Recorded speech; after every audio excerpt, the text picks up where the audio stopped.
भाई लोग नमस्कार, गुड मॉर्निंग। कैसे हैं आप लोग? एक बार फिर से वो खुशनुमा पल आने वाला है जब बिहार वासी गदगद होने वाले हैं, जब बिहार के धरती पर ट्रेंडिंग स्टार खेसारी लाल यादव जी का भव्य स्टेज शो होने वाला है।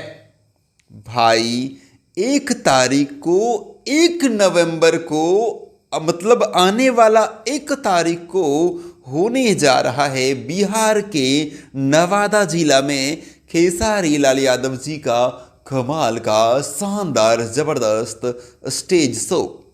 जगह का नाम बताया जा रहा है, शायद रजौली है जगह का नाम, रजौली, जो कि नवादा जिला में पड़ता है। मतलब उस क्षेत्र को मगध कहा जाता है।